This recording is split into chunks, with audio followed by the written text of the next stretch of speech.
Graça e paz, igreja. Amém. Quantos estão felizes nessa noite? Glória a Deus.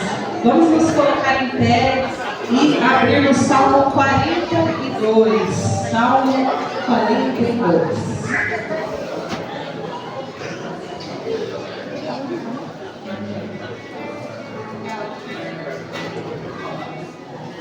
Salmo 42, o verso 1 e 2.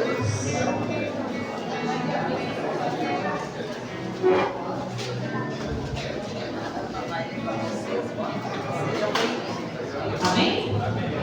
Glória a Deus. Como a corça anseia por águas correntes, a minha alma anseia por ti, ó Deus.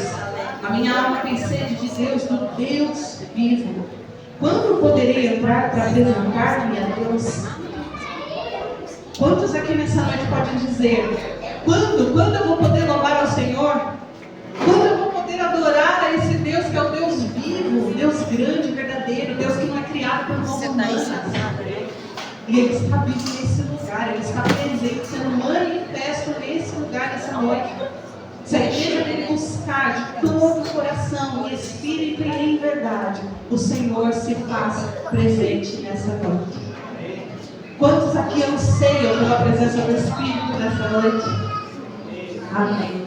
Glória a Deus. Então nós vamos implorar nessa noite, começar essa reunião orando e declarando: Senhor, faz chover nesse lugar da tua presença, da tua graça. Feche seus olhos, Senhor Jesus. Pai, nós rendemos a nossa vida em teu altar. Nós estamos aqui, Pai, como diz a tua palavra, de todo o coração, de toda a alma, de todo entendimento, Senhor, para te prestar culto, para dizer: Senhor, seja bem-vindo nesse lugar, Pai. Seja bem-vindo, Jesus. A tua presença gloriosa, como o Senhor aparecia a Israel, aos seus profetas, Senhor, nós clamamos: faça-se manifesto nessa noite, Jesus. Queremos ser da tua presença, queremos sentir o teu tocar, Senhor. Queremos clamar nessa noite: faz chover sobre nós, Senhor. Chuva de graça, chuva da tua presença, do teu amor, de reconciliação, de salvação, de milagres. Em nome de Jesus nós te pedimos, Senhor, se faça presente, porque a tua graça é maravilhosa, ela é transbordante, ela não cabe dentro de nós, ela transborda, Senhor. Oh, onde abundou o pecado, superabundou a tua graça, Jesus. E nós dizemos: seja bem-vindo nessa noite, Espírito Santo. Seja bem-vindo. Tu tens liberdade nesse lugar, Senhor. Nós ansiamos por tua presença nessa hora, Jesus. Em nome de Jesus. Amém. Amém. Glória a Deus.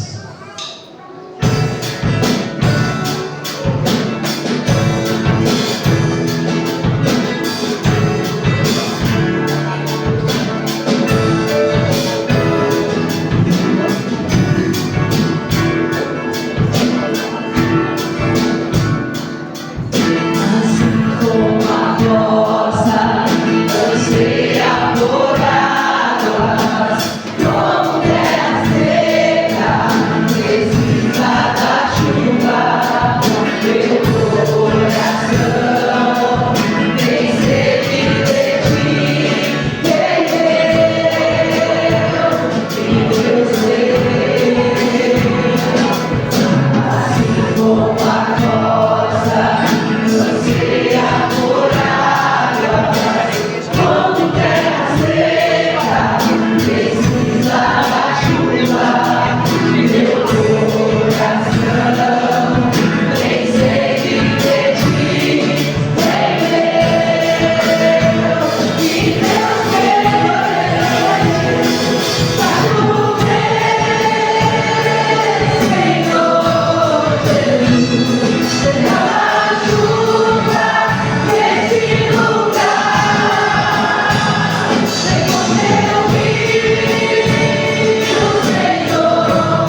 sem um coração quebrantado.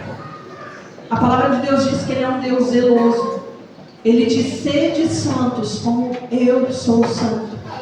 Então que nessa noite a gente possa se derramar nessa presença santíssima.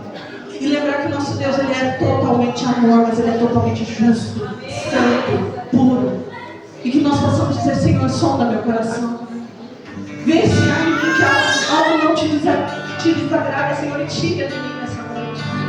Eu quero ter o coração segundo o teu, Senhor. Eu quero ter.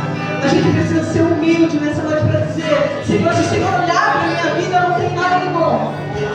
Na minha carne não tem nada de bom. Tudo que eu tenho de bom, Senhor, está no Senhor, no teu nome na minha vida. Que a gente possa cantar nessa noite: Senhor, dá o coração segundo o teu coração, Jesus. Nós precisamos de ti, Senhor.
sou apenas servo, teu amigo me tornei. Te louvarei.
Não importam as circunstâncias.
Boa noite, irmãos. A paz do Senhor a todos.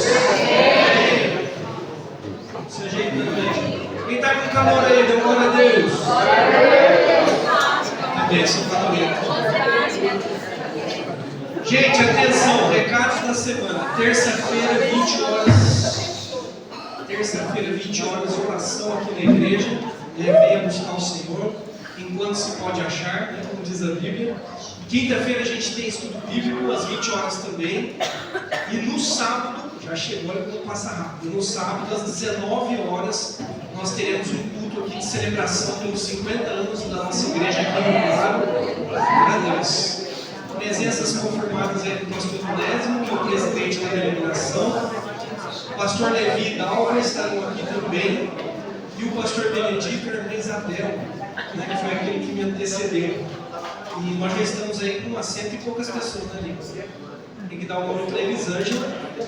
E o que nós vamos fazer, gente? Vai ter assim, a igreja vai doar um bolo, que eu não sei o tamanho que vai ser esse, vai ter que ser grande. Bolo, refrigerante, e aí nós estamos pedindo para cada um trazer um prato de salgado, mais detalhes com eles aí, tá? Mas vocês procurem, ela precisa dar um nome para a gente ter mais ou menos a noção do tamanho do bolo. E a questão do salgado também, vocês conversam com ela. Certo, gente? Vamos começar a fazer de tudo, começar às 19 horas. O pastor Onésimo, o presidente, vai estar vindo de Tocantins, de Palmas Tocantins, vai bater e voltar embora. Então, assim, até pensando nele, principalmente, para a gente não atrasar o culto, que ele sai daqui muito tarde, daqui é Presidente Prudente, dá 6 horas de viagem, e ele precisa estar lá de manhã na igreja dele, então, não chegue atrasado, tá bom? Chega aqui umas 6h30 no máximo, a gente vai se ajeitando com calma, a gente quer fazer uma festa bonita, tá bom? E domingo normal, culto domingo, 19 horas, culto normal, e aproveito aqui também, o Oder vai fazer o ofertório, mas nós temos mais uma semana antes de acabar o mês, capricha aí nas ofertas, nos dízimos, porque a gente vai ter um gasto bom, né, até o final de semana aí, com decoração do bolo, né, com tudo isso aí que eu estou falando para vocês, a gente vai ter um gasto quase tudo à vista, praticamente à vista. Então, você que ainda não entregou nesse mês, faça isso, faça esse compromisso. Nós vamos ter no sábado uma oferta especial para o dia também. O pastor Levi que vai estar ministrando aqui o momento de ofertório, e aí eu vou distribuir no dia um envelope diferente aqui, novo, envelope novinho, para a gente estar fazendo essa oferta especial no sábado. Então venham preparados, tá bom? É isso, queria chamar a Alessandra aqui, a Alessandra vai dar um testemunho para nós.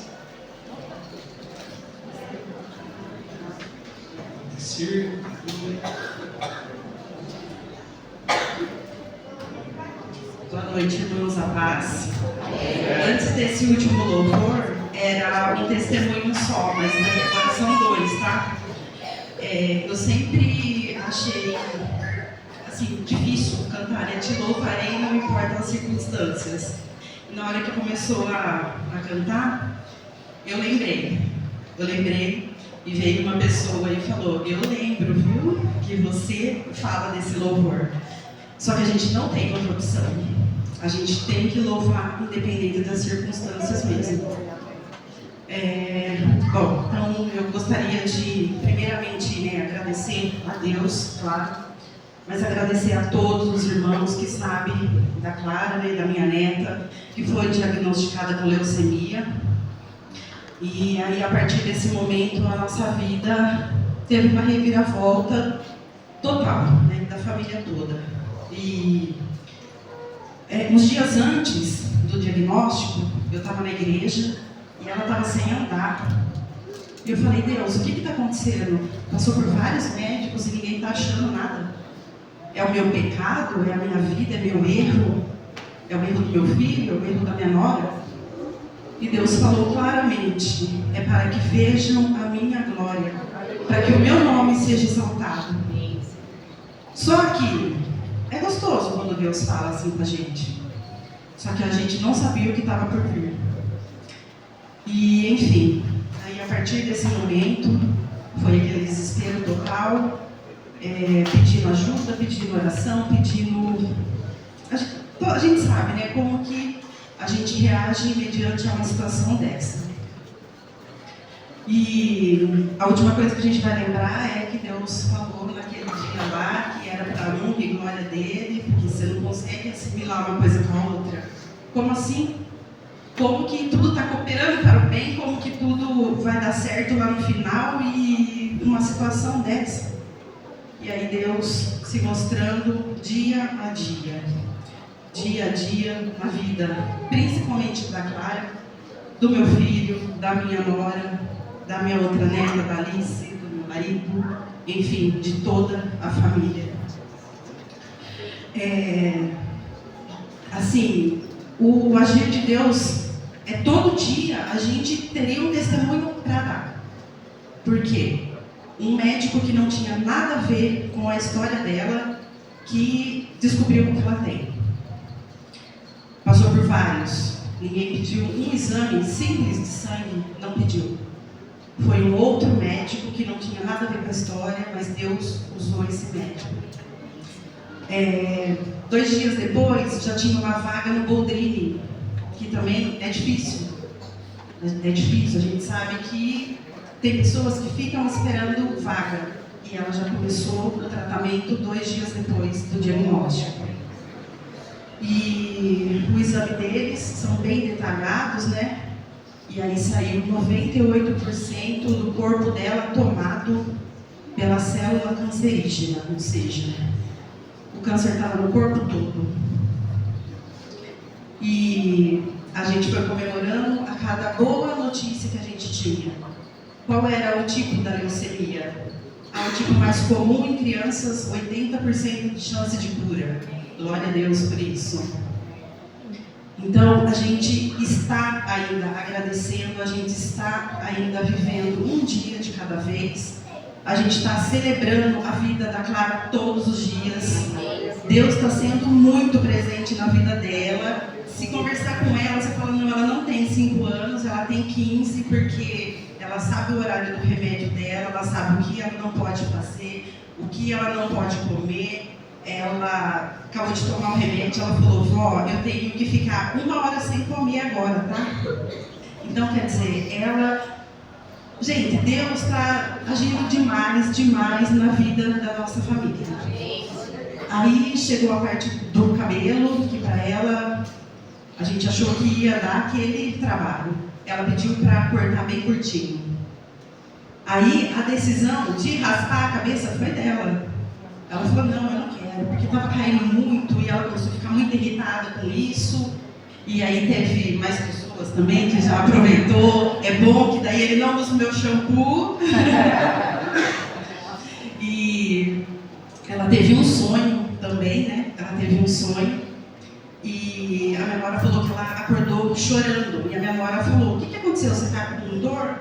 Ela falou, não, mãe, eu sonhei que eu estava na igreja, com a Clarice, né? A gente estava, não falou no púlpito, né? Mas a gente está, ela estava no púlpito dando o testemunho da vida dela e ela se emocionava porque no telão passava uma foto dela na cadeira de roda. Então, quer dizer, no sonho ela já estava testemunhando a cura dela. Só que tem todos esses passos, aí a gente está vivendo um dia de cada vez, a gente está recebendo mensagens de muitas pessoas, de muitos irmãos aqui da igreja, muitas frases ficaram grudadas no meu coração, né? Peço que vocês continuem orando pela vida dela. E tem um exame que chama, não vou lembrar agora, no momento, DRM, DMR, alguma coisa assim. E esse exame detectou que ela está com 0,001 do câncer no sangue. Só que o médico não pode falar, está zerado. Por quê? Tem um protocolo, né? A gente sabe como é que funciona. Porque pode voltar, né? Mas hoje ela não tem mais a célula cancerígena no corpo dela.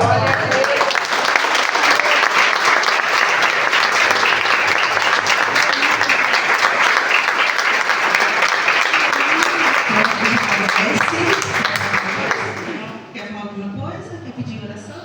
Ore por mim, não? Quer falar alguma coisa? Eu quero agradecer a cada irmão. Hoje a gente deu. Vocês vai falta. Quando cada um ligou para esse, mandou uma mensagem através das redes sociais para a imaginava tudo que eu ouço as duas crianças. Tem um casal de neto também, mas as crianças não imaginavam o quanto é amar o neto. Eles são essas crianças. Eu não agradeço a cada irmão que se dispôs a falar uma palavra, a trazer uma palavra. desde o início, quando nós descobrimos tudo. E o que Deus tem feito na vida dela, eu sempre disse desde o início para a Alessandra, ela é diferente. É assim, gente. Ela é uma criança que, com tudo que ela está passando, ela está ensinando nós o que é ter uma dor, o que é ter uma doença. Uma abalou ela dentro do vento, que derrubou a gente. Eu agradeço a vida de cada um e que Deus deixe a cada um apenas de saúde. E é o que nós precisamos. Eu posso dizer de coração, a gente ama cada um de vocês e a Juliana, a pastor também. Obrigado.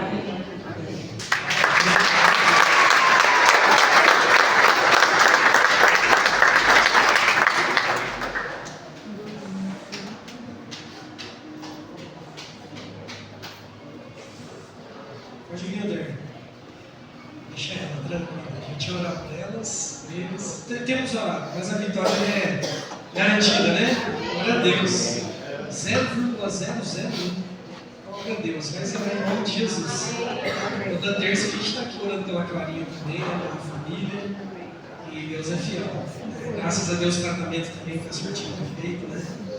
Estamos juntos aí. Toda batalha, toda guerra, seja na saúde, seja em qualquer situação, nós entramos juntos, principalmente em oração. A primeira coisa que a gente já faz é orar, é confiar no nosso Deus e será e está sendo para a glória de Deus. Amém? Como falar agora, não tem jeito, né? Irmãos, vamos passar por esse momento dos dízimos e das ofertas, tá? Abram comigo a Bíblia do livro de Esther, no capítulo 4, nós vamos estar lendo a parte B do versículo 14. Eu confesso que eu já chorei na preparação desse versículo, agora aqui então foi. Vamos tentar falar aqui, peraí.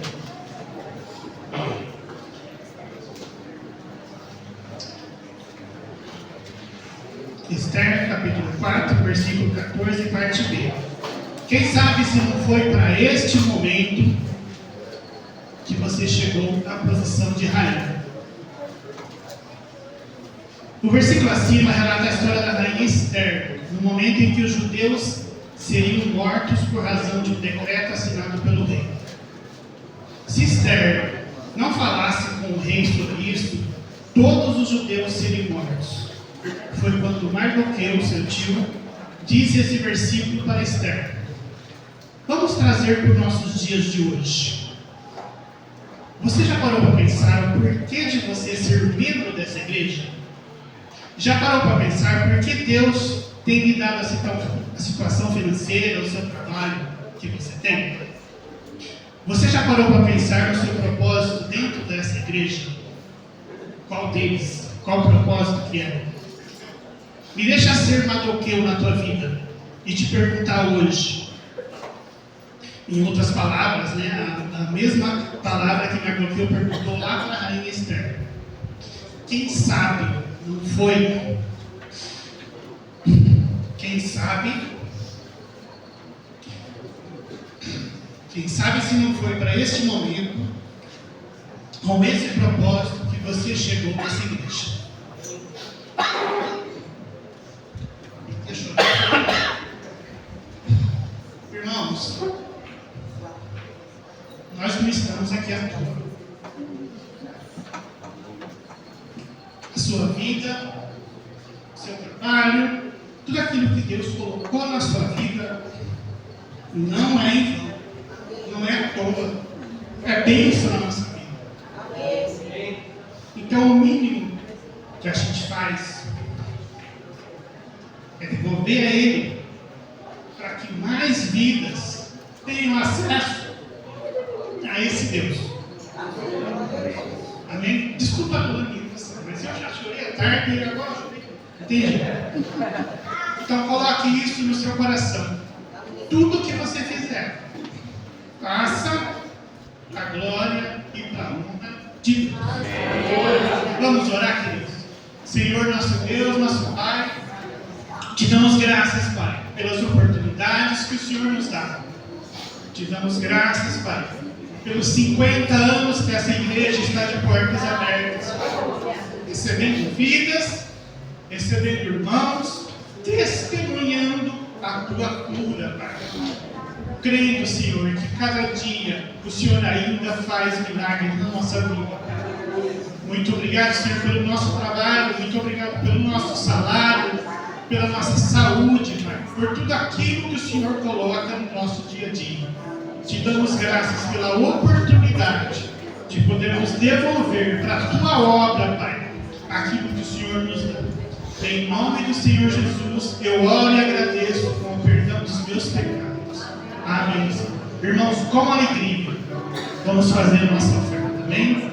Te agradeço, meu Senhor.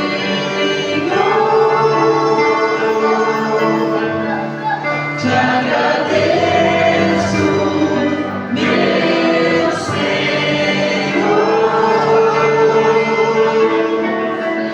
Te agradeço por me libertar e salvar, por ter morrido em meu lugar. Te agradeço,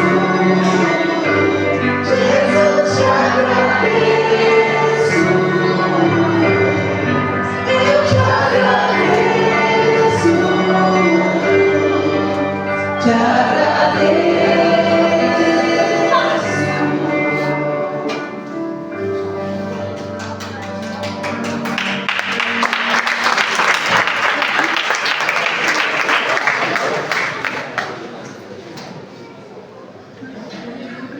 Glória a Deus. Silvio, para de judiar da Dair, viu? Quer ver agora vocês chorarem mais um pouco? Vocês vão achar que foi combinado, mas não foi. Vou fazer algo diferente. Eu vou ler o texto que vai ser pregado antes de chamar aqui o Livres e as Crianças, tá bom? João capítulo 9, versículo 1 até o versículo 12.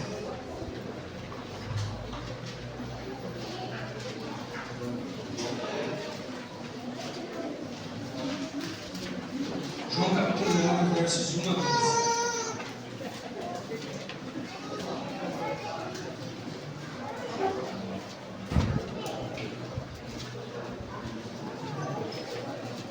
Evangelho de João, capítulo 9, versículos 1 a 12. Ao passar, Jesus viu um cego de nascença e os seus discípulos lhe perguntaram: Mestre, quem pecou? Este homem ou seus pais para que ele nascesse cego? Disse Jesus: nem ele e nem os seus pais pecaram, mas isso aconteceu para que a obra de Deus se manifeste na vida dele. Enquanto é dia, precisamos realizar a obra daquele que me enviou. A noite se aproxima quando ninguém pode trabalhar. Enquanto eu estou no mundo, sou a luz do mundo. Tendo dito isto, cuspiu no chão, misturou terra com saliva e aplicou aos olhos do homem. Então lhe disse: vá, lava-se no tanque de Siloé, que significa enviado. O homem foi, lavou-se e voltou vendo. Seus vizinhos e os que anteriormente o tinham visto mendigando perguntaram: não é este o mesmo homem que costumava ficar sentado mendigando? Alguns afirmavam que era ele, outros diziam: não, apenas se parece com ele. Mas ele próprio insistia: sou eu mesmo. Então como foram abertos os seus olhos? E interrogaram-no eles. Ele respondeu: o homem chamado Jesus misturou terra com saliva, colocou nos meus olhos e me disse que fosse lavar-me em Siloé. Fui, lavei-me e agora vejo. Aleluia. E eles lhe perguntaram: onde está esse homem? Não sei, disse ele. Não sei, disse ele. Isto aconteceu para que a obra de Deus se manifestasse na vida dele. Interessante, né? Como Deus quer falar e falar de todas as formas. Daria para a gente dizer assim, né, nesse versículo 4: isso aconteceu ou tem acontecido porque o nome dele será glorificado. Talvez você tenha chegado aqui com essa pergunta: por que isso está acontecendo na minha vida? Eu não sei explicar, eu não sei como resolver. Fui eu quem pequei, não foi meu pai, não foi minha mãe, né? E a gente começa a fazer um monte de perguntas a Deus, e é o que os discípulos estavam fazendo. Olha, esse homem é cego, por que ele está assim? A culpa é de quem? Jesus, de ninguém. Vocês vão ver o que eu vou fazer, não é? Eu creio que Deus tem isso para nós hoje. Eu creio mesmo, de verdade. Mais uma vez, né? Deus, como foi no domingo passado, a mensagem é uma mensagem que vai falar de milagres, de cura, de libertação, né, daquilo que Deus quer fazer no meio da igreja. E mais uma vez nós dependemos dele, porque essas coisas, cura, libertação, milagre, é obra de Deus. Nós não fazemos, isso é obra de Deus, né? Então a gente já sobe aqui tremendo mesmo, e todo mundo que sobe aqui sabe o frio que dá na barriga, porque a gente sabe que da nossa limitação e fragilidade. Nós estamos aqui, a gente fala de Deus, falar de Deus é uma coisa, né? Agora, outra coisa é Deus estar em nosso meio, tocar nas pessoas e fazer o que Ele quer fazer. Ele tem poder, né? Nós estamos aqui anunciando, proclamando a palavra de Deus. E a palavra de Deus, quando ela é proclamada, quando ela é liberada, isso gera fé no nosso coração. E quando há fé, as coisas acontecem, né? Então que Deus aumente a nossa fé hoje, que coisas maravilhosas aconteçam em nome de Jesus. Amém, gente? Adolescentes, crianças, jovens, livres.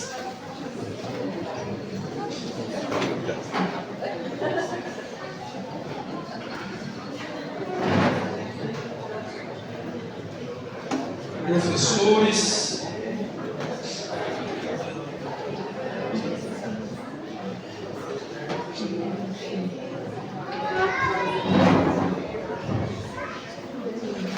Vamos orar por eles e por nós, né? Em nome de Jesus. Pai, eu quero te agradecer e te louvar mais uma vez pelos jovens, pelas crianças da nossa igreja, pelos professores, por aqueles que têm trabalhado, Senhor, para que a palavra chegue a esses corações, que ela possa cair em terreno fértil e que possam gerar fé, conversão, mudança de vida, amor à tua obra, amor ao Senhor em primeiro lugar. Abençoa os nossos professores, retribua a cada um segundo a sua fidelidade, o seu amor. E também nesse momento, Pai, nós oramos por nós que ficaremos aqui dentro do templo, que o Senhor ministre os nossos corações, que o Senhor entre com provisão naquilo que necessitamos e que a Tua Palavra possa cortar, Pai, as nossas vidas, possa dividir juntas e medulas, possa, em nome de Jesus, ó Deus, trazer vida, esperança e fé aos nossos corações.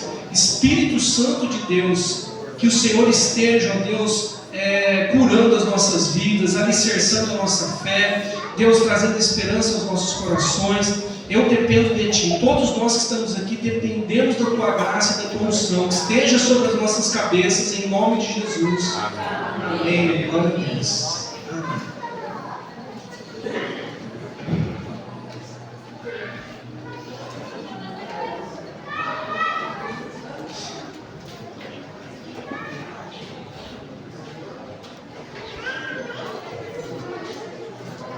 Tema de hoje, escravos da liberdade. Apesar de parecer paradoxal, mas é isso mesmo, escravos da liberdade. Vou esperar um pouquinho, depois sai.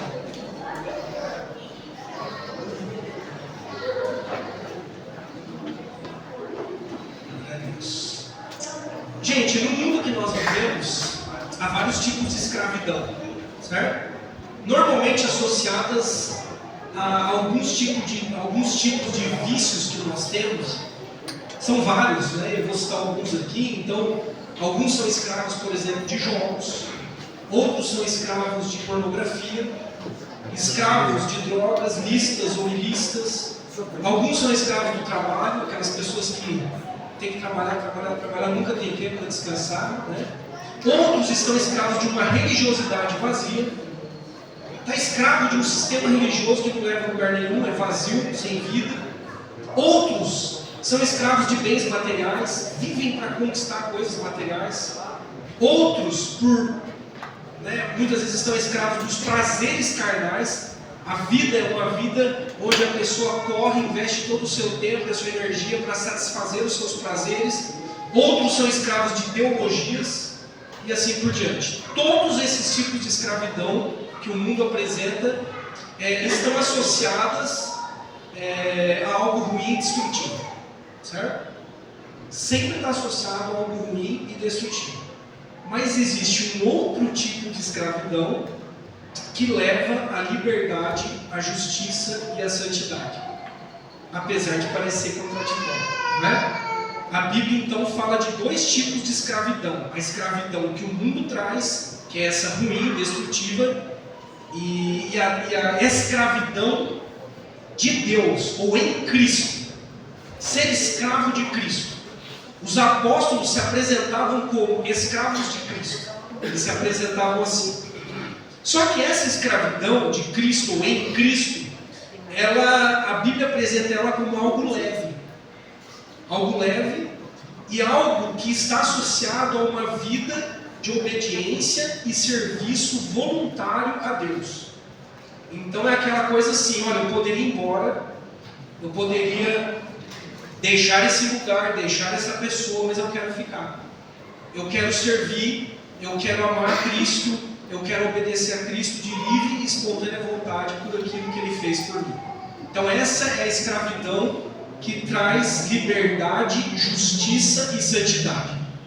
Lá em Romanos, o escritor diz assim, Romanos capítulo 6, versos 22 e 23, ele diz assim: agora que vocês foram libertados do pecado e se tornaram escravos de Deus, o fruto que colhem leva à santidade, e o seu fim é a vida eterna. Pois o salário do pecado é a morte, mas o dom gratuito de Deus é a vida eterna em Cristo Jesus, nosso Senhor. Não sei se você percebeu na leitura desse versículo, mas todo tipo de escravidão gera um fruto. Todo tipo de escravidão gera um fruto. A escravidão do pecado gera a morte. O salário do pecado é a morte. É o que o escritor de Romanos disse aqui. A escravidão divina gera vida. Certo? Gera vida. Esse é um tipo de escravidão que traz luz aos olhos, que ilumina a mente e o coração, e que nos leva a verdades que muitas vezes para nós estavam escondidas. Eu não sabia disso, né? E Deus se revelou, Deus apareceu, né? Deus se deu a conhecer através dessa escravidão. Olha que coisa. Então, repito, é um tipo de escravidão que eu poderia ir embora se eu quisesse, né? Diferente da escravidão do mundo, que às vezes eu quero sair, mas eu não consigo sair, é muito complicada, mas eu prefiro ficar, por amor e por gratidão. Por quê? Porque alguém, no caso Jesus, me libertou do império das trevas e me transportou para o reino do Filho do seu amor. É o que a Bíblia diz. Na verdade, nós só mudamos de senhor. Antes, os nossos senhores eram esses: dinheiro, sexo, poder, prazeres, jogos, né? Os senhores eram esses.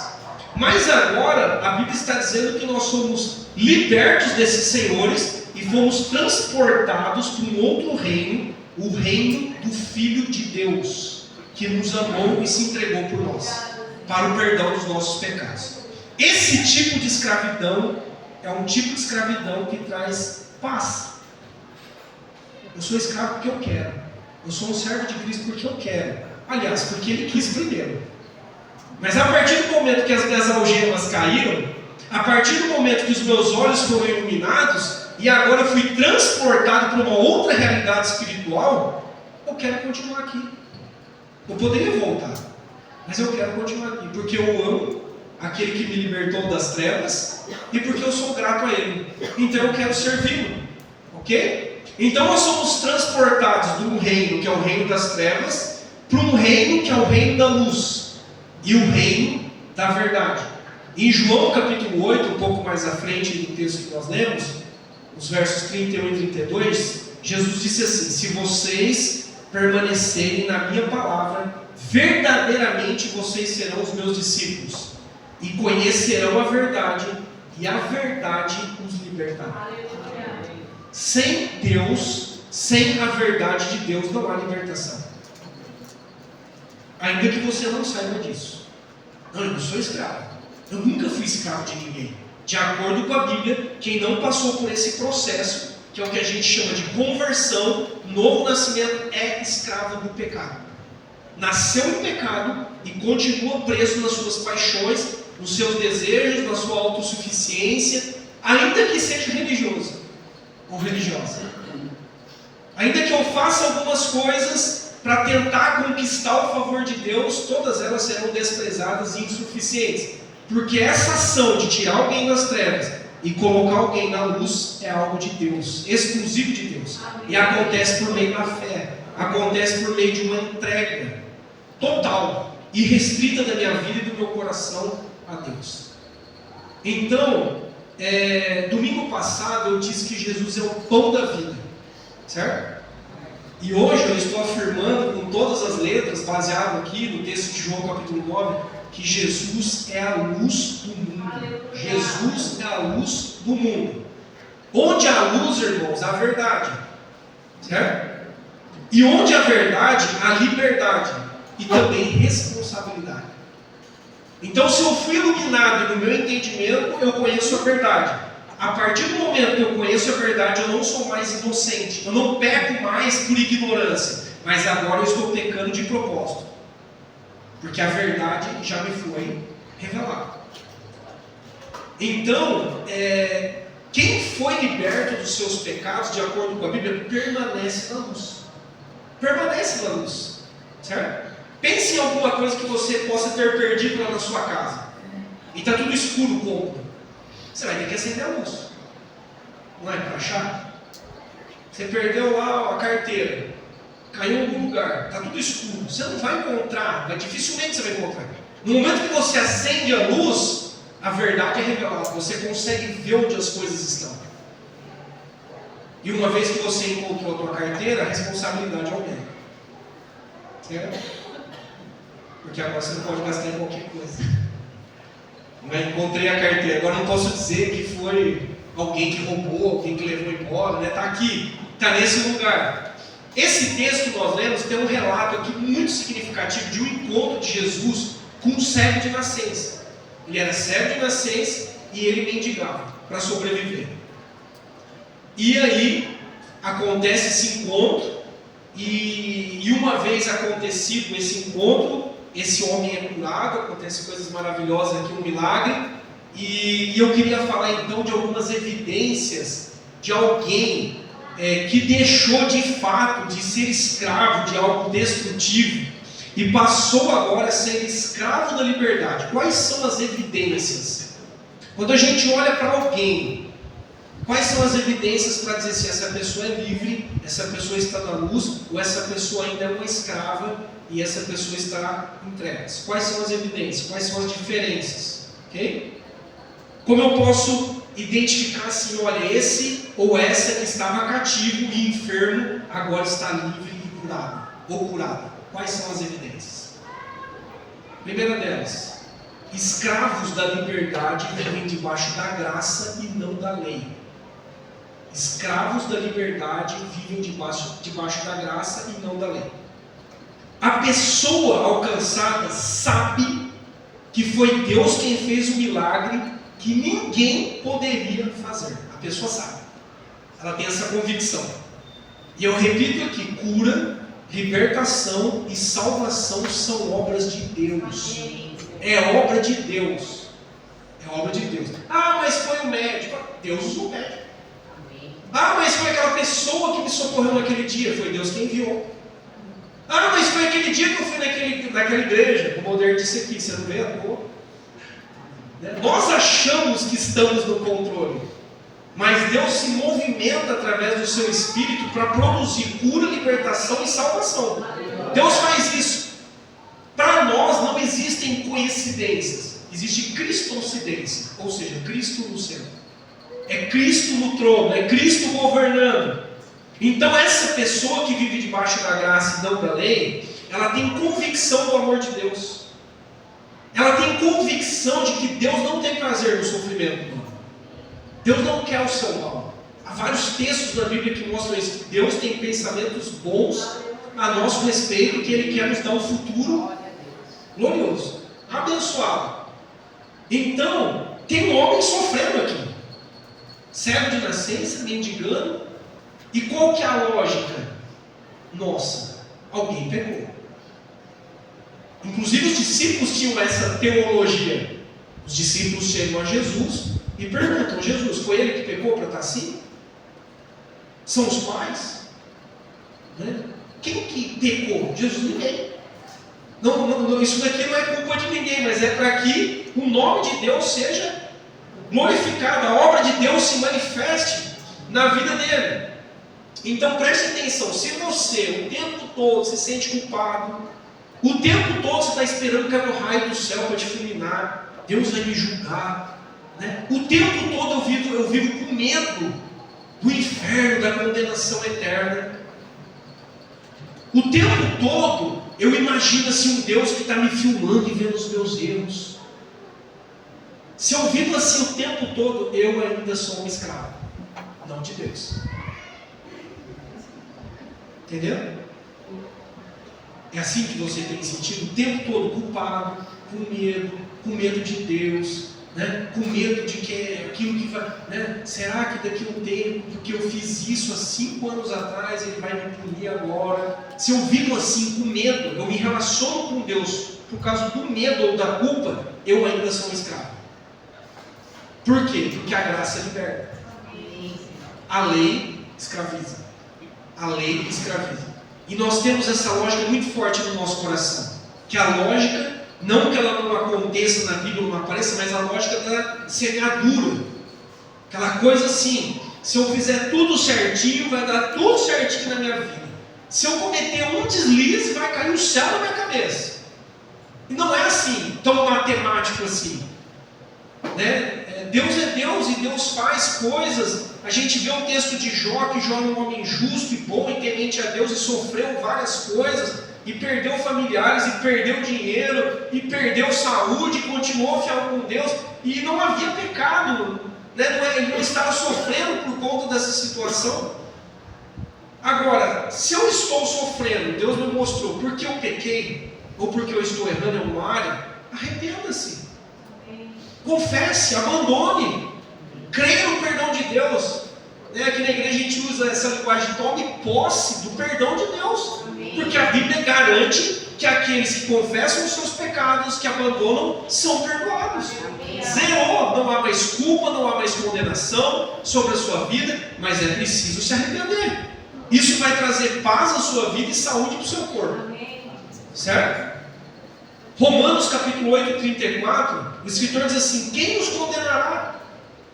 Se nós estamos em Cristo, quem nos condenará? Foi Cristo Jesus que morreu e mais, que ressuscitou e está à direita de Deus e também intercede por nós. Aleluia. Esse é um dos papéis de Jesus, intercessor.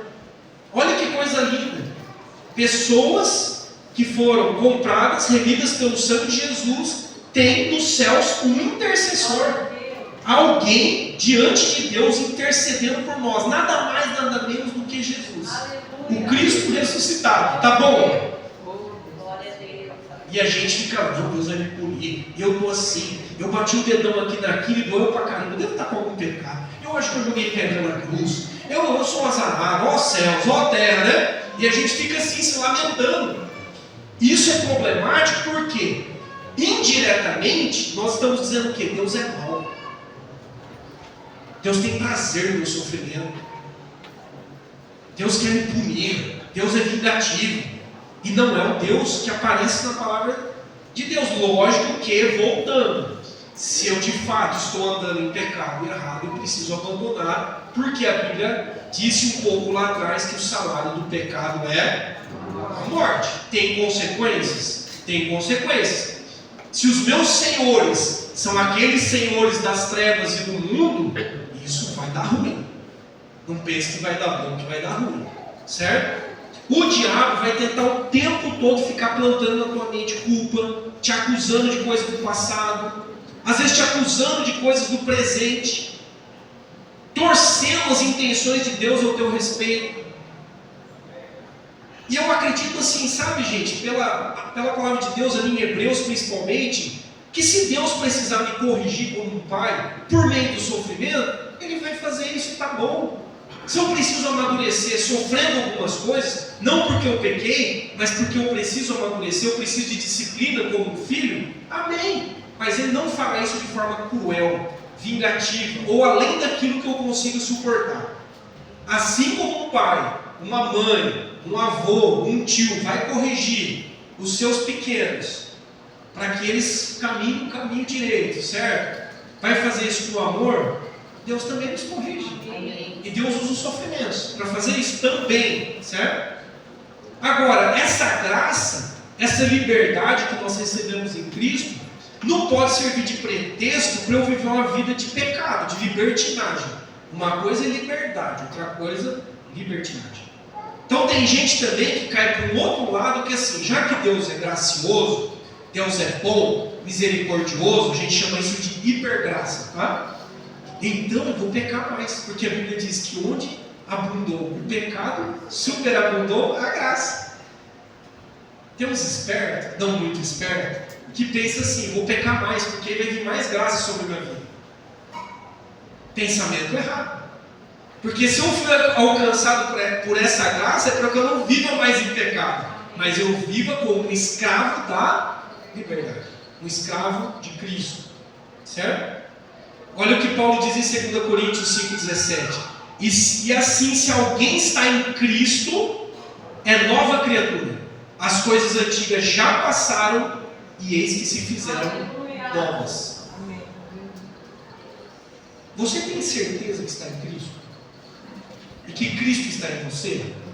Se você tem certeza pela fé, você é livre. Você pode viver pela graça e não com medo, não com culpa, não abraçando na sua vida acusação o tempo todo, porque você já foi perdoado. Já foi perdoado, ok? Agora, falando de religiosidade, né, das coisas aí da religião, viver debaixo da graça também significa ser liberto de uma religiosidade vazia, que não leva a lugar nenhum. O que é uma religiosidade vazia? Muitas regras, muitos costumes, muitos rituais. Essas coisas já se tornaram passado. Okay? Os judeus estavam mais preocupados com o sábado do que com o homem que estava cego e mendigando. Jesus fazia com frequência de propósito, ele curava no sábado, e o judeu não fazia nada no sábado. Então os caras estão discutindo o seguinte: esse homem não pode ser de Deus, porque esse homem cura no sábado. Percebe o que um religioso faz? Ele está mais preocupado com dias, com roupas, com regras, do que com o ser humano. E Deus veio para salvar o quê? Pessoas. Deus ama pessoas, Deus não ama cadeiras, Deus não ama roupas, Deus não ama costumes. Que nem nós temos aqui na igreja uma liturgia, uma sequência do culto, mas nós podemos mudar. Deus está à procura de adoradores que o adorem em espírito e em verdade. Deus não está preocupado com a cor da cadeira, com o comprimento do seu cabelo, se você está de saia ou de calça, se você tem maquiagem ou não, se você usa óculos ou não, se você veio mais social ou mais esporte. Deus não está preocupado com isso.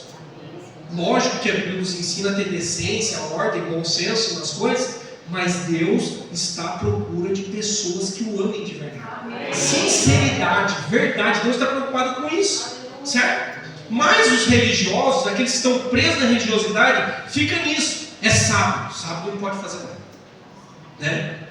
Esse alimento não pode comer, não pode comer esse alimento nesse dia, porque senão eu vou estar pecando. Jesus disse que o sábado foi feito para o homem e não o homem para o sábado. O homem está acima do sábado. O homem está acima do domingo. Percebe? O domingo não é mais importante do que o ser humano. E as outras coisas que eu citei também não. Qual foi o propósito de Deus ao separar um dia? Era para que esse dia fosse para nós um dia de descanso e de bem-estar, não de opressão, não um dia de sobrecarga sobre nós. Pensou, você vem numa igreja, no domingo, e você sai mais pesado, oprimido, sobrecarregado. Por quê? E quando isso acontece? Quando a religiosidade é vazia, falta vida, falta unção, falta a presença do Espírito Santo. Nós estamos preocupados com coisas que não levam a lugar nenhum. Não levam a lugar nenhum. Então, seja liberto da religiosidade vazia também, em nome de Jesus, ok? Em Colossenses, capítulo 2, versículo 8, olha o que Paulo diz à igreja de Colossos: tenham cuidado que ninguém os escravize a filosofias vãs e enganosas, que se fundamentam nas tradições humanas e nos princípios elementares desse mundo e não em Cristo. Tem homens, guarde o que eu vou te falar aqui, que são escravos, nunca foram lavados e remidos, são escravos, e esses homens vêm com as suas filosofias e tradições tentando escravizar outros. Não se submeta a eles. Não se submeta a eles. Por quê? Não está fundamentado em Cristo. Não está fundamentado na graça, mas está fundamentado em regras humanas. Coisas que homens inventaram e que não têm o poder de curar, nem libertar, nem salvar, nem de trazer bem-estar, nem trazer paz, alegria, nada, absolutamente nada. Só Cristo pode trazer isso. Então essa é a primeira marca, é a primeira evidência de alguém que é um escravo da liberdade, alguém que está em Cristo. Essa pessoa vive pela graça. Eu vivo pelo favor de Deus. Eu vivo porque Deus é Pai e me presenteou. Eu não vivo pela lei. A lei de Moisés já foi. Certo? Uma nova aliança foi feita conosco. E eu preciso caminhar agora pela fé. A Bíblia diz que o justo viverá pela fé. Não por regras, mas pela fé. Fé em quem? Em Jesus Cristo, que é o autor e consumador da nossa fé. Cristo. Cristo. Segunda evidência, escravos da liberdade têm certeza do toque de Jesus. Eu sei que foi Ele que me tocou. Como? Eu não consigo explicar muito com palavras, mas eu sei que foi Ele que me tocou. Alguma coisa diferente aconteceu. Uma vez eu contei aqui, não sei se todos estavam aqui, mas no dia que eu me converti, eu ouvi uma pregação e foi feito um apelo. Eu fui na frente. E eu fui de verdade, eu era super tímido. Ainda sou, né? Fiquei um pouco menos, porque aí você começa a falar em público e aí vai soltando. Eu fui à frente. E eu, no momento que eu entreguei a vida a Cristo, eu senti. Foi a única vez, desde a minha conversão, que eu senti isso. Do jeito que eu senti. Eu senti como se tivesse um ser de fogo andando dentro de mim. Eu falei, tem alguma coisa, eu nunca senti isso, eu nunca vivi isso. Isso daqui é sobrenatural. Não era emocional. Você sabe que não é emocional. Parecia que tinha alguém andando dentro de mim de fogo. Eu não sabia se eu chorava, se eu ria, se eu saia pulando dentro da igreja. Daquele dia em diante, eu lia 15 capítulos da Bíblia por dia. Em 3 meses eu li o Novo Testamento inteiro. Fome de Deus, sede de Deus. Isso é conversão a Deus. Talvez você não sinta nada disso. Deus faz com cada um de um jeito. Esse cego, por exemplo, Jesus cuspiu no chão, né? Fez lá uma massinha e passou no olho do camarada e falou, vai se lavar lá num tanque lá, e ele foi e voltou a enxergar. Com outros, ele nem encostou a mão. Não é uma regra, percebe? A graça não conhece regras. Para outros ele falou assim, pode ir, seu filho já está curado, nem vou lá na tua casa. Aí a pessoa acreditou naquela palavra, chegou lá em casa e o filho estava curado. Percebe? Então, eu estou só contando o meu caso, mas o teu caso é o teu caso, o teu testemunho é o teu testemunho. Mas quem foi liberto por Cristo sabe que não foi qualquer toque. Não foi qualquer toque. Não foi um toque humano. Foi um toque divino. Foi um toque sobrenatural. Foi um toque de compaixão. Foi um toque de poder. Lembra daquela mulher que tocou nas veias de Jesus? E Jesus falou, de mim sai o poder. Sofria por uma hemorragia, não é? É um toque, irmãos, que cura. É algo diferente, algo extraordinário que acontece depois desse toque. Mas perceba aqui no texto que Jesus deixou algo para ela fazer. Para ele fazer, né? No caso aqui, o rapaz, ele cuspiu no chão, fez lá no lodo, colocou no olho do camarada e pronto, já podia enxergar, né? Jesus falou, agora você vai lá naquele tanque lá, deu o nome do tanque, no tanque de Siloé você vai se lavar e aí você vai poder ver. E eu aprendo aqui com Cristo o seguinte, que o milagre é de Deus, vem de Deus, mas tem uma parte que Deus pode pedir para nós. Uma parte que é nossa. Parece que Deus está nos testando, não é? Jesus dá uma ordem. Vai lá agora e faz isso. E ele fez. Ele obedeceu. Ele não ficou discutindo com Jesus porque Jesus usou um método estranho. O método foi estranho, foi estranho. Imagina o pastor aqui dar uma cusparada no teu olho. Imagina. Vem aqui na frente que eu vou. Você vai falar, esse pastor é doido, não tá normal. Entendeu? Jesus fez isso. Não vou fazer não, então fique tranquilo. Mas percebe que a graça não está presa numa caixinha? Que Deus não está preso numa caixinha? Que Deus pode fazer um milagre como Ele quiser? E aí, a gente só tem que obedecer e crer. Qual é a sua parte no milagre? Ah, eu queria esse milagre na sua vida. Mas o que Deus já pediu para você e você fica parado esperando que Ele faça tudo? Às vezes Ele não vai fazer tudo, Ele vai fazer 80% do milagre. E os 20% é você ir lá no tanque lavar e se lavar como Ele fez com esse rapaz. Ou 10%? Qual é a sua parte? Muitas vezes, gente, tem coisas que acontecem que Deus faz que é loucura mesmo para nós. E tem coisas que a gente quer tudo, a gente quer que Deus explique. E Deus não vai explicar, tem coisas que Ele não vai explicar. Ele vai dar uma ordem e testar a nossa obediência. Só isso. O rapaz não ficou discutindo. O rapaz não ficou assim, pô Jesus, você cuspiu no meu olho, agora está pedindo para eu ir lá no tanque, como que eu vou lá no tanque com dois, como chama, em plástico, né? Dois negócios fechando, 2 tampões no meu olho, né? Aí o senhor quer que eu ande até lá ainda? Tá uma coisa estranha. Ele não ficou pedindo explicações para Jesus, ele simplesmente obedeceu. Isso é fé. Se foi Jesus que disse, eu vou e ponto final. O resultado é com Ele. Quem entendeu? Amém? Então, eu sei que vocês são inteligentes e muito racionais, né? A gente às vezes quer isso, quer entender tudo, mas se nós entendêssemos tudo, nós seríamos deuses. Como eu não sou Deus, eu não entendo tudo. Aliás, eu acho que eu entendo pouca coisa. E você também. Talvez você pense assim, eu sei tantas coisas, não sabe não. Não sabe muito não. Tem muitas coisas que a gente não sabe. Tem muitas coisas que vão além daquilo que a nossa imaginação, a nossa inteligência, a nossa razão possa alcançar. Então, esses escravos da liberdade, eles têm certeza. Eu tenho certeza. Jesus me tocou naquele dia. Nunca mais eu vou ser o mesmo. Nunca mais eu vou ser o mesmo. Terceiro, irmãos, escravos da liberdade, eles não se preocupam com as possíveis consequências da sua devoção a Deus. Uma vez que eu fui pego por Deus, já era. Não quero nem saber se meu pai vai gostar, se minha mãe, se a minha mulher vai ficar brava comigo. Eu não quero saber. Eu não estou preocupado com as consequências da minha devoção a Deus. Eu me entreguei a Ele e já era.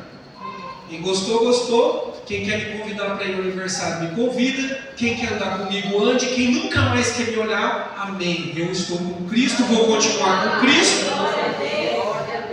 Quem foi liberto, vive isso. Com toda a tranquilidade do mundo. Toda a tranquilidade do mundo.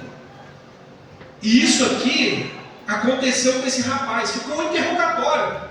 Pô, você nasceu cego mesmo? Nasci, gente. Eu já falei para vocês. Tá, ok. E quem fez? Ah, foi um homem. Onde ele está? Não sei. Só sei o que ele fez. Vai perguntar para ele. Tá bom, então nós vamos entrevistar teu pai e tua mãe. Vai vendo a religiosidade, cara. Foram o pai e a mãe do rapaz. Seguinte, aquele menino lá é filho de vocês? É, meu filho. Era cego? Era cego. E o que aconteceu com ele? Não sei, ele é de maior, pergunta para ele. Ele vai explicar. Aí, por que eles estavam nessa questão e os pais com receio? Porque qualquer um que confessasse a Jesus era expulso da igreja, era expulso do templo, era expulso da sinagoga. Então está todo mundo preocupado em não confessar Jesus publicamente. Por quê? Porque ia ser expulso da igreja. Olha que coisa doida. Ia ser expulso. Então, tem pessoas que já foram tocadas, já ouviram de Deus, mas estão mais preocupadas com o que os outros vão pensar e preferem ficar acomodadas, se acovardam não confessam Jesus publicamente porque estão com medo das possíveis consequências. Elas querem ser aceitas por todo mundo. Você não vai ser aceito por todo mundo. Se odiaram até Jesus, você acha que você é o melzinho do mundo, todo mundo vai te amar? A Bíblia diz que nós somos sal e luz. Sal, irmãos, põe sal na ferida, queima. Quando a luz chega, a Bíblia diz que as trevas têm que fugir e somem. Nós muitas vezes nos acovardamos e nos escondemos, porque nós queremos ser amigos de todo mundo. Ao invés de nós escolhermos a amizade com Deus, nós queremos ser amigos do mundo. Eu quero ser popular, né? O rapaz aqui que foi curado não estava nem aí. Aliás, ele começou até a pregar para os religiosos. Eu sei que é difícil, isso é doído, principalmente quando se trata de família, quando são familiares que começam a te deixar, mas é possível romper com isso. É possível romper com esse desejo de ser querido ou querida de todos. É possível romper com isso. É possível suportar a rejeição em Cristo, a incompreensão dos outros. O próprio Jesus disse que o caminho é estreito, é assim mesmo. Se você estiver sendo rejeitado, mal compreendido, nunca mais convidado para nada, você está com Cristo, está no caminho certo. Ok? Os pais dele que viram o milagre, irmãos. Os pais viram o milagre, estão com medo dos religiosos. Aí sabe o que o rapaz vai falar para eles? Se você for lá em João, capítulo 9, versos 32 e 34, começaram a interrogar todo mundo, né? CPI, né? Comissão Parlamentar de Inquérito. Começou a levantar todos os dados, né? Aí chegaram no rapaz. Olha a resposta do rapaz. Ninguém jamais ouviu que os olhos de um cego de nascença tivessem sido abertos. Se esse homem não fosse de Deus, não poderia fazer coisa alguma. Ele já está testemunhando. Perceberam? Ele está testemunhando com os religiosos. Diante disso, eles responderam, os religiosos: você nasceu cheio de pecado, como tem a ousadia, ou tem a ousadia de querer nos ensinar? E o expulsaram. Então, expulso da igreja. Foi expulso. Eu grifei algumas palavras aqui. Primeiro, esse homem sabe que foi Deus quem fez, que ele fala: nunca se ouviu de os olhos de um cego ter sido abertos. E esse homem, se ele fosse de Deus, se esse Jesus não fosse de Deus, ele não poderia ter feito isso. Então, coragem e ousadia para testemunhar. Tanto é que eles disseram isso. Como você tem ousadia de querer nos ensinar? Ensinar o Pai Nosso para o vigário, já ouviram essa expressão? Não é? E o expulsaram. E ele, ok, podem me expulsar, não estou mais preso a essas coisas, não é? O diabo quer que a gente continue com medo de confessar Jesus Cristo publicamente.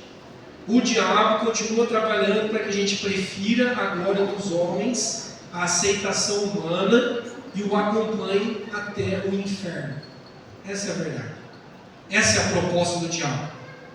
A Bíblia diz que ele é o salteador. Ele é aquele que veio para matar, roubar e destruir. Mas Jesus é o bom pastor, é aquele que dá a sua vida pelas ovelhas. Todos aqueles que são de Cristo, que são ovelhas do pastoreio de Cristo, a Bíblia diz que ouvem a sua voz e jamais, jamais seguirão a voz de estranhos. Jamais seguirão a voz de estranhos. Olha quantas evidências, irmãos, de alguém que é um escravo da liberdade, um escravo de Jesus. Não ouvem mais salteadores, enganadores, falsos profetas. Eu só ouço uma voz do meu pastor, que me comprou, né, e que agora me colocou dentro do aprisco dele. Eu só ouço essa voz, a voz do bom pastor. Quem foi liberto é corajoso, cheio de fé e ousado ou ousada no nome de Jesus. Num contexto de perseguição e de proibição de se falar em nome de Jesus, olha o que os discípulos fizeram lá em Atos 5:29. As autoridades estavam dizendo: vocês não podem mais ensinar no nome de Jesus. Parou. Se vocês ensinarem, vocês vão ser presos, vão ser mortos. Olha o que eles disseram. Pedro e os outros apóstolos responderam: é preciso obedecer antes a Deus do que aos homens. É preciso obedecer primeiro a Deus do que aos homens. Continue com Deus. Você é um escravo da liberdade? Continue com Deus. Pague o preço. Não fique preocupado com as consequências da sua devoção a Deus. Faz parte. Em casa nós somos em 5, ou éramos, que minha mãe já faleceu. Pai, mãe e 3 homens. Eu fui o primeiro a me converter. Eu vivia em boate. E eu me converti e parei de ir em boate. Um dia meu pai chegou até mim e falou assim: deixa eu te perguntar uma coisa. Você não gosta mais de mulher? Uma conversa com meu pai, né? Eu falei: eu gosto, pai. Porque agora eu estou esperando no Senhor. A minha varoa, né? Ele varoa. O que é varoa? Ela é amiga da varinha, sabe? Varoa. Não, na boate. Acabou a boate. Mas dá um nó. Eu colocava louvor em casa, no quarto era assim, 3 camas, né? Os 3 homens, né? Tudo 2 anos de diferença. Aí colocava louvor, meu irmão do meio, que hoje é um presbítero, ficava, meu Deus, ele saia do quarto. Ficava perturbado, incomodado. Tira essas músicas de louvor daqui, que é isso aqui? Aí beleza, aí meu irmão mais novo se converteu. Aí meu pai, minha mãe. Aí meu irmão, aí minha cunhada. Aí as irmãs da cunhada. E foi, reação em cadeia. Eu só tenho uma reação em cadeia. Mas é lógico que nós vamos ser mal compreendidos. Não espere que todo mundo... Um amigo meu, eu fui pregar para ele e ele disse assim: Volney, você está louco? Você ficou louco, cara. Esse negócio da igreja deixou você louco. Eu falei: eu estou louco mesmo, estou louco por Jesus. Estou doido por Jesus mesmo. Se converte e tal. Passou um tempo lá para frente depois, ele também encontrou a Cristo. Glória a Deus. Mas na primeira vez, ele ficou me olhando assim, sabe aquele olhar de dó? Tadinho, coitado. Ele fizeram uma lavagem cerebral na cabeça dele. Tá doido, ele tá louco na cabeça, entendeu? Quarto e último: escravos da liberdade têm entendimento espiritual. Tem discernimento das coisas espirituais. Dá uma olhada lá nos versos 28 a 31. Estou em João 9, tá?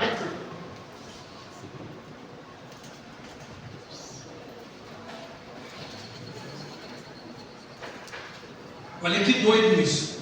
Tem gente que acha que enxerga e é cego. Espiritualmente falando. É o que a Bíblia ensina. Tem gente que acha que enxerga, mas é cego. Espiritualmente falando. Olha os versos 28. João 9, 28. Em seguida: então o insultaram e disseram: discípulo dele é você. Então aqui ofendendo, o rapaz que foi curado. Nós somos discípulos de Moisés. Sabemos que Deus falou a Moisés, mas quanto a esse, nem sabemos de onde ele vem. Quem é esse? A gente nem sabe de onde esse homem vem. E o homem respondeu: ora, isso é extraordinário. Ainda fez uma piada. Isso é extraordinário. Vocês não sabem de onde ele vem? Contudo, ele me abriu os olhos. Sabemos que Deus não ouve pecadores, mas ouve o homem que o teme e pratica a sua vontade. Os religiosos não sabem de onde Jesus veio, mas o cego, que era cego e agora vê, está dizendo: interessante vocês não saberem de onde ele veio. Vocês não são os homens da religião? Esse homem veio de Deus, está na cara, porque Deus não ouve pecadores. Deus ouve aquele que lhe agrada e lhe obedece. Ele já tem discernimento. Ele já está ensinando os outros. Por isso que os caras ficaram bravos. Percebe? E por que isso está acontecendo? Porque ele tem a mente de Cristo.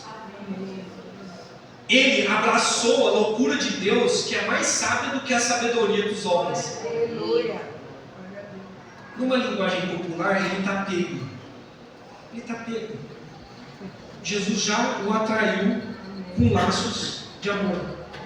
Está capturado. Já é um troféu de Jesus. Está na prateleira de Jesus. Quem tem entendimento espiritual crê no poder do Evangelho.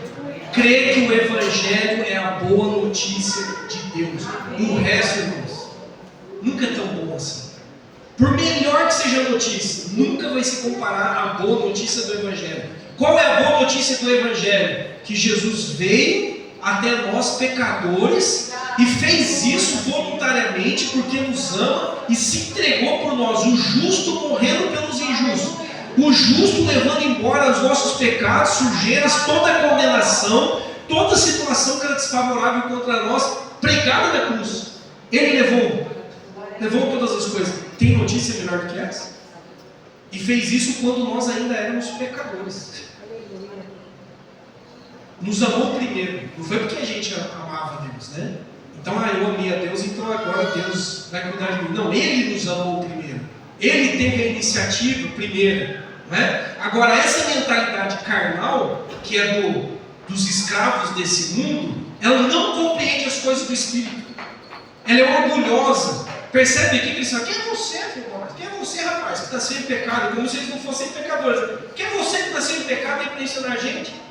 Pessoa que não tem a mente de Cristo é orgulhosa, nariz empinado. E sempre esse tipo de mentalidade carnal leva à morte. Guarde isso. Leva à morte. E quando eu falo de morte, talvez você esteja pensando em morte física só.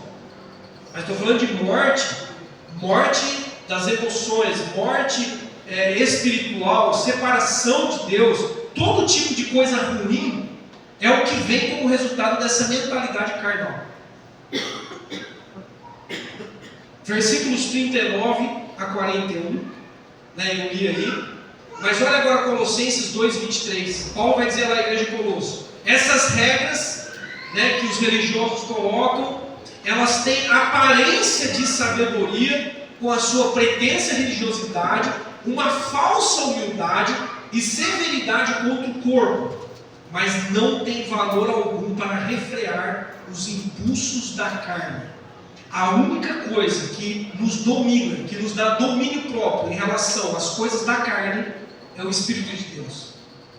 Não são regras. Eu vou ficar aqui, eu vou andar de joelho, né, até a minha casa lá para ralar meu joelho, vou provocar uma dor no meu corpo, porque eu vou conseguir ser mais sano. Isso não tem poder de refrear os impulsos da sua carne. Não tem poder. Só a mente de Cristo tem esse poder. Só isso que é o que nos dá força para vencer o pecado. Mais nada.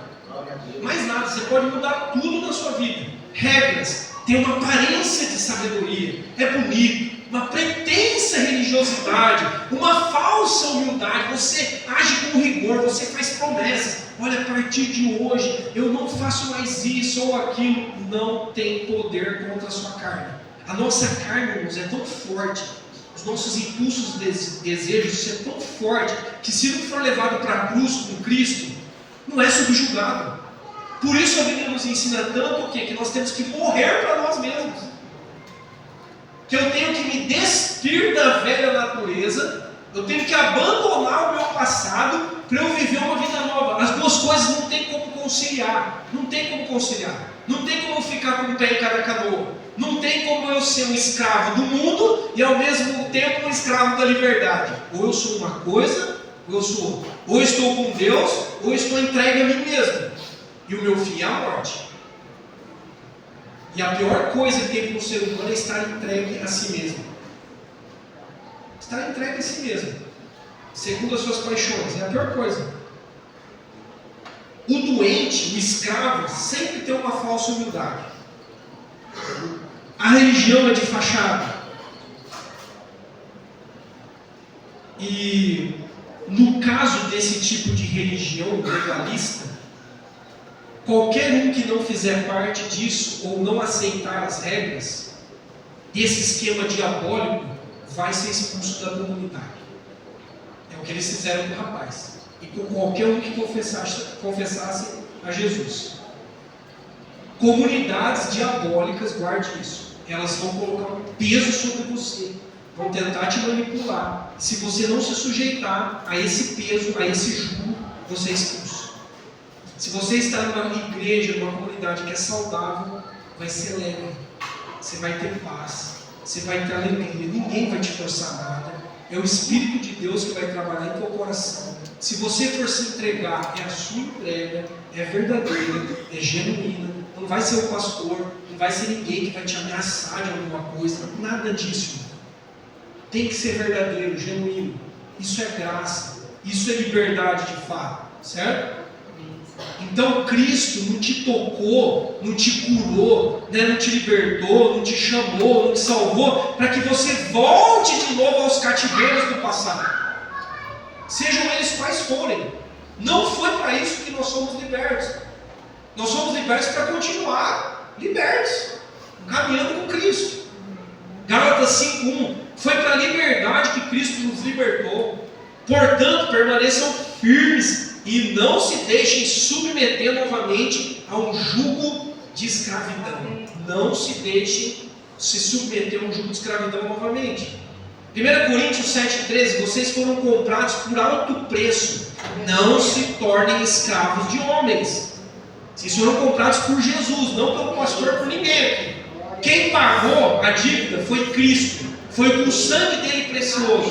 Ok? Isso não significa que eu vou viver de qualquer jeito, ou desobedecendo todo mundo, né? Ou vou falar assim, não preciso de igreja, não preciso de pastoreio, não preciso de nada. Não, não é isso. Mas quem pagou a tua dívida foi Cristo, não foi eu não. Eu não teria condição. Né? 1 Coríntios 7,13, olha, o Senhor é Espírito. E onde está o Espírito do Senhor, aí há liberdade. Onde Deus está, aí há liberdade.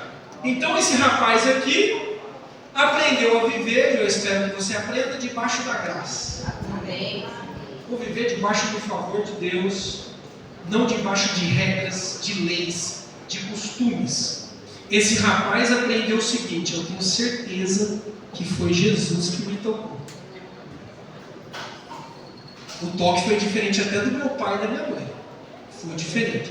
Esse rapaz aqui não estava nem aí com o que os religiosos iam pensar, com o que os parentes iam pensar. Eu pago o preço. Eu agora me devoto, eu agora me entrego a Cristo e as consequências disso são com Deus. É com Deus. Eu não estou nem aí.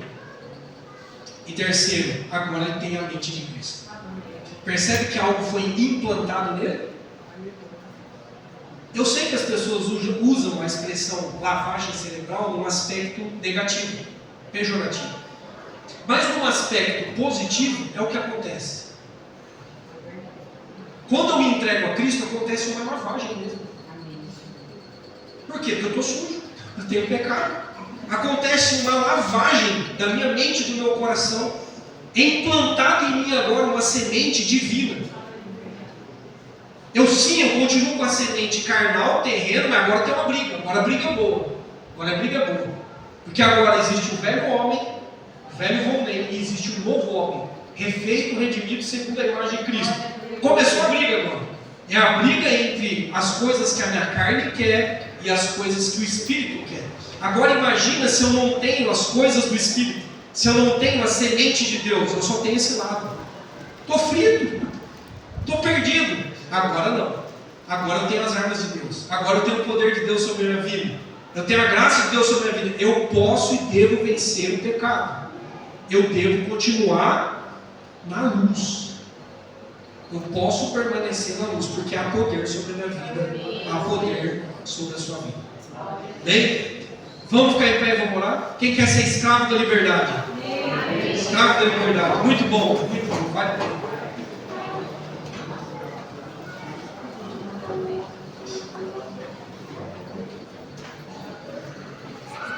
Faz um tempo que eu não faço isso, mas eu vou fazer hoje. Eu quero saber se alguém aqui gostaria de entregar a vida a Cristo. Nunca fez isso. Contei aqui meu testemunho. E eu gostaria de... Eu nunca fiz isso, a Bíblia diz que se eu confessar com a minha boca e crer em meu coração que Jesus é Senhor, é Salvador, eu sou salvo. Assim, pela fé. E tudo se faz novo e começa tudo de novo. Queria saber se alguém gostaria de fazer isso hoje. E se for teu caso, né? Ou você vem à frente, ou se não sentir a vontade de vir à frente, erga a mão para mim e vou lá com você. Bom, a gente vai ter esse tempo. Alguém que gostaria de entregar a vida a Cristo e viver essa vida aqui que eu apresentei aqui, essa escravidão bendita? Alguém? Alguém? Todos aqui têm certeza que estão em Cristo? Pela fé? Isso você pode fazer aqui, pode fazer no teu quarto, pode fazer em qualquer lugar, tá? Estou fazendo isso e casa bem com a mensagem, porque a mensagem aqui mostrou que esse rapaz teve que confessar Jesus publicamente, sem ficar escondido na casinha, não é? Quando a gente faz isso, a gente se expõe, porque está público, tem um monte de gente aqui vendo. Mas é isso mesmo que eu quero. Eu quero falar assim: Jesus, eu quero o Senhor. E está aqui um monte de testemunho, vendo. Né? Alguém gostaria de fazer isso? Todos já fizeram? Todos têm certeza disso? Se todos têm certeza, eu queria que você agora orasse a Deus. Quem quiser vir à frente aqui, a gente vai orar também para você, como foi a semana passada. Hoje, nós ouvimos que Jesus é a luz do mundo. E nós precisamos de luz. Hein? Nós precisamos dessa luz. Quem não tem luz anda no escuro, gente. Vai tropeçar, vai bater a cabeça.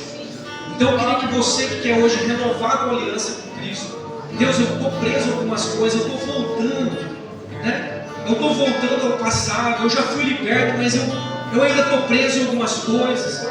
Quantos hoje cristãos que estão flertando com a pornografia, flertando com essa questão do apego às coisas materiais, ao dinheiro, por exemplo, ou estão presas no medo? Eu já entreguei vida a Cristo, não vivo com medo, não é normal. O pastor está falando que é leve, que eu tenho que ser ousado, corajoso. Vem aqui na frente em nome de Jesus, você que está passando por lutas. Olha, eu queria enxergar melhor do que eu enxergo. Eu queria ter mais entendimento espiritual do que eu tenho. Eu não entendo as coisas espirituais muitas vezes. Vem à frente. Traga o teu motivo de oração. Bom, e nós vamos orar uns pelos outros. Em nome de Jesus. Aleluia.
Rapidinho.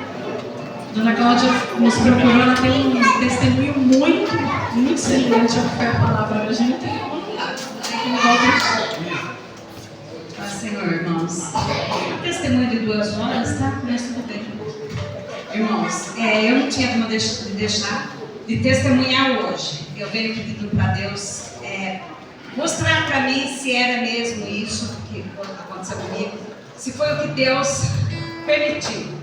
E hoje o pastor dando testemunho, na hora que ele falou, que ele sentiu que foi tocado, eu senti isso, irmãos, orando pela minha patroa. Ela está com câncer nos ossos, no sangue, agora está na cabeça. Ela é católica, ela é devota do São Padre Pio. É a casa que eu trabalho, tá? Nós convivemos com isso, mas lá dentro nós estamos agora assim, mais evangélicos do que católicos. Deus está aí preparando e Deus vem falando para mim, entregar uma palavra para ela. Eu falava, Senhor, quem sou eu para chegar e falar uma palavra dessa para ela? E fui falando, a minha filha trabalha comigo, tem muito mais tempo com ela. A minha filha fez mãe, a mãe conhece a Geise, o nome dela é Geise. Ela é devota, mãe, cuidado. Tá bom. Aí a última vez que eu falei com a Carla, ela falou, mãe, se Deus está te mandando entregar, entrega. Entrega, mãe, você tem que entregar. Bom, eu pedi que ela, para a filha dela, que eu queria falar com ela, que ela não está indo, mas porque ela está muito fraquinha, a filha dela levou ela. E chegando lá, a hora que ela chegou, Deus não permitiu eu ir àquela hora. Fiquei dentro do bazar, orando, chorando. Falei, Deus, se não for a hora, que vai ser? Aí daqui a pouco a filha dela veio e me chamou, eu subi na sala. Cheguei lá e falei para ela, Geise, eu preciso orar com você, pegar uma palavra. Só que a emoção vem, você começa a chorar. A gente tem um amor muito grande por ela, um carinho, porque ela é muito conhecida da gente. Eu falei para ela, Geise, assim, ó, quem sou eu? Sou pecadora, tenho meus defeitos, mas eu preciso entregar. Deus manda falar para você que a tua cura está no perdão. Você precisa perdoar. Aí ela olhou para mim. Irmãos, no momento, quando Deus falou comigo, eu não pensei que fosse a cura do câncer dela. Não, mas aí ela olhou, ficou olhando para mim, ela fez assim, mas eu não tenho quem perdoar. Eu falei, Geise, aí é você e Deus. E nisso eu falei para ela, eu vou orar por você. Aí eu comecei, cheguei perto dela, ela estava muito fraquinha, ela estava de pé, ela quis ficar de pé. Quando eu coloquei as mãos nela, eu fui pegando as mãos dela, irmãos, aquilo doeu muito, muito. Na hora que eu peguei a mãozinha dela, ela parecia uma mãozinha de bebezinho. Ela está muito delicadinha assim. Eu peguei e comecei a orar com ela.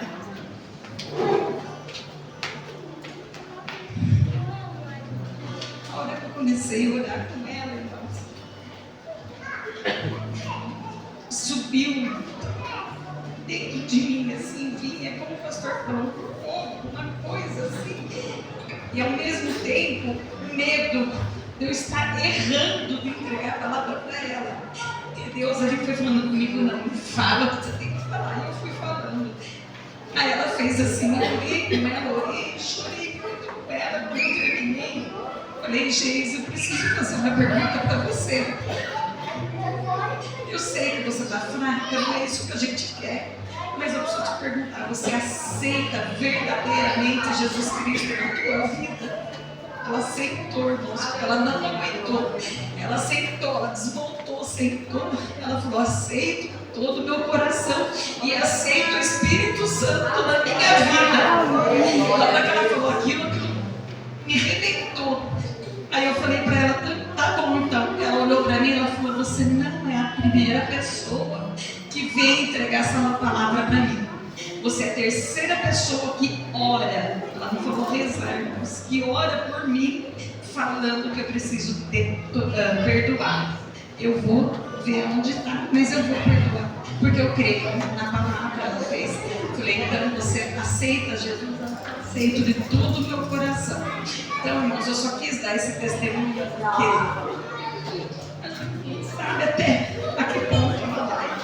E eu creio que aí Deus pode ter falado, né, nessa palavra assim, não a cura física dela, mas às vezes a cura emocional, a cura de outras coisas, como também pode ser a cura física dela, pode ser a salvação, né, pastor? Pode ser. Então, eu não poderia deixar de dar esse testemunho, principalmente por o pastor ter falado nesse momento. Então, esse é o meu testemunho hoje, em nome de Jesus.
de nosso Senhor e Salvador Jesus Cristo, e que as consolações, a unção do Espírito Santo sejam com todos hoje e sempre. Amém. Deus abençoe, irmãos. Boa semana.